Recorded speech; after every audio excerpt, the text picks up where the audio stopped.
Senior লোক যে হাত জোর করে বলছে ভাই আমার দোকানটা খুলতে দাও, এবং আমাদের সবার পরিবার আছে। যে কথাটা বলেছি সেই কথাটা আমরা কেউ সাপোর্ট করছি না। অবশ্যই কারোর কোনো জাত তুলে কথা বলাটা একদমই উচিত না, কিন্তু অরুণদা এটা বলছে অন্যায় করেছে।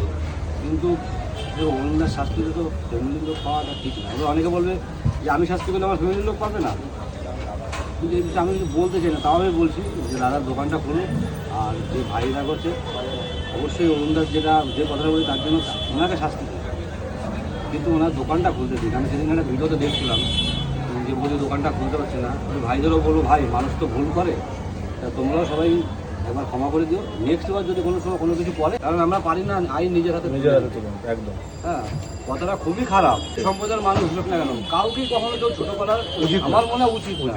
তো উনি একটা কথা বলে ফেলেছে, এই শাস্তিটা উনি যাতে আইনতভাবে পান, উনি ওনার দোকানটা খুলুন, আমরা সবাই চাইছি। এবং আমাদের সোশ্যাল মিডিয়াটা জায়গা দিয়েছে, এর জন্য অবশ্যই উনি অন্যায় করেছে, আমি বারবার বলছি উনি অন্যায় করেছে, কিন্তু এটা দাদারও এটা করা উচিত হয়নি।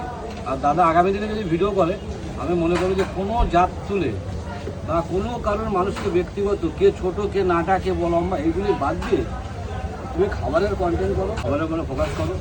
এই যে আমরা পরিষ্কার রাখি, তাও আমাদের দোকান নোংরা হয়।